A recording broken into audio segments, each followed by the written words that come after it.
What's up, everybody? It's your boy Banky101 coming at you today with your weekend review, and this is where we review what's been going on this past week with Call of Duty. It could be Infinite Warfare, Modern Warfare Remastered, Black Ops 3, and that's about where it ends. What's been going on this past week? Well, let's jump into what happened after I released last week's video. So there was a quartermaster's bribe. We saw the previous week that they were doing something with the Mark II weapons where you could get certain supply drops and you would get at least one Mark II weapon. This past week it was a bribe for Epic Taunts. So if you wanted to spend your salvage on it, I think it was like 1,250 salvage for this, you could, I think, do it up to 4 times. If you wanted the Epic Taunts. I didn't do any of that because I'm not going to spend money on the Epic Taunts. For me, that's not worth it, especially that much salvage. I'm going to hold that off for guns. I would rather have guns over taunts or anything else, for that matter. So moving into what's going on this week, Thursday through the 6th, so the 2nd through the 6th is double XP and double weapon XP on Infinite Warfare. And you know that we love the double XP, so make sure that you go out there and get as much of that as possible. Why not get double while it's free, right? Also, if you were an Xbox or a PC player and you were holding off, well, now is the time. You've got the new DLC. The new DLC that's been out for the past month for PlayStation is now available for Xbox and PC. So yay for you guys. Also, what's returning this week is Epic Gun Game Mode. And if you don't know what that game mode is, it's basically gun game but with all the epic weapons. I got a video explaining it.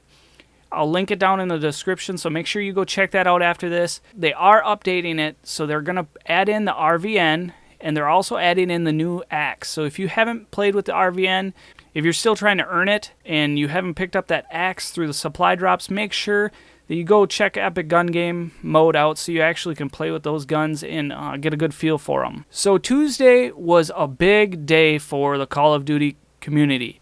Not only did they put out a patch, they also released new weapons, the R-VN and the UMD, and they put out a new melee weapon, which was an axe.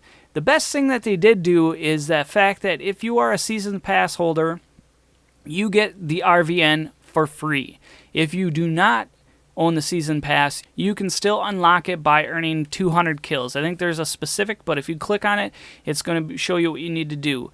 And then you have to also earn the UMD. The only thing that they put specifically in supply drops that you can't just get anywhere else, you have to get it through supply drops, is the axe. It kind of looks epic, but as far as Infinite Warfare goes, I don't think people are really big into the melee weapons like they were in Black Ops 3, so I don't think that that's that big of a deal. The axe looks pretty sick though. I will admit to that. But beyond that, we also saw that a lot of the Call of Duty community was getting some hype going with this new patch release. So there's a lot of the bigger Call of Duty players that weren't really behind Infinite Warfare are starting to come and enjoy Infinite Warfare, which is awesome. So it could be turning into a good next 6 months until we get the new boots on the ground Call of Duty. And it would be really good if they get this game basically fixed to the point where people are loving it before the new Call of Duty does come out, because as we've seen, when people are playing this and they're also still playing Black Ops 3, it would be awesome for them to have this figured out so that when the new 2017 Call of Duty comes out, that people can be playing that. And since that's going to be strictly boots on the ground, if people still like this advanced movement, they can come back to Infinite Warfare and know that they have a pretty solid game to play. So other than those 3 new weapons, the 2 new guns and the new melee weapon, they also moved 5 weapons out of only being able to be picked up through supply drops. You can now craft them in the prototype lab. So it's the Reaver Machete, the Volk Corruption, the E-Rad Destiny, the DMR Binary, and the DCM-8, even Keel. So if you were trying to get those out of supply drops, you can now craft them in the prototype lab, which is great. I really think that they need to bring all of that crap outside of being able to only get in supply drops. They need to make sure that all guns are craftable. I don't understand why you put a paywall between it, because that means it's pay to play, and I think that is kind of stupid. I mean, there's a lot of games out there that do that now, but I think that just hurts the community all in all. So Infinite Warfare, they need to step it up and actually fix that kind of stuff. Also come some minor things that you might not have known about. You might have seen them in the games if you've been playing lately, but not many people are actually talking about them. The fact that one of the awesome improvements is the fact that you can pick up to 4 taunts now for when you're in the winner circle. Based on your D-pad, you can basically select 4 taunts instead of having one random one you don't know. Actually, when it comes up in the winner circle, you're going to see the name of whatever you wanted to select, so you can do 4 different taunts.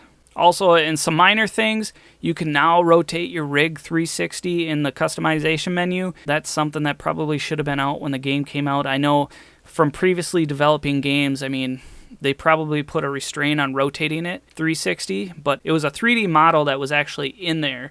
And there's probably coding that was to restrain it from actually doing a 360. So that's not that crazy. And also, whatever weapon you're using at the end of the game is the weapon that you're going to be showing in the winner's circle. So that was something cool that they brought over, I'm assuming, from Black Ops 3, because that was very cool. You could pick what weapon you're actually going to be displaying when you're actually in the winner's circle. And I have some good news for you Black Ops 3 players. I know I always get the question, Banky, anything new in Black Ops 3? First off, before I go into the actual news, people are still talking about trying to get that new DLC. They're still pushing to try and see if there's going to actually be a Black Ops 3 DLC, which I think would be amazing because it's never been done before, you know, pushing out DLC, like new maps and stuff like that after, you know, the life cycle of the game, which is awesome. So there's still talk of that, but this past week, they had a 24-hour big box bundle where you could get 100 packs of rare supply drops. It was 5,000 COD points, so if you were into paying for COD points, you could have got a really sick deal for 100 rare supply drops. So if you wanted to spend the money on getting the 5,000 COD points, you can definitely get that. That's a tremendous deal compared to actually grinding out and getting those supply drops. So that's what I have for you guys this week. If there was something that I missed that was epic, I'm sure I covered most of it. There's some minor things I probably didn't cover. Hit me up in those comments below to share the news with everybody, but stop here first every week on Friday for all your Call of Duty news. Thanks for joining me this week. Again, hit me up in those comments, hit that thumbs up, and like always, I'll catch you guys on the next video.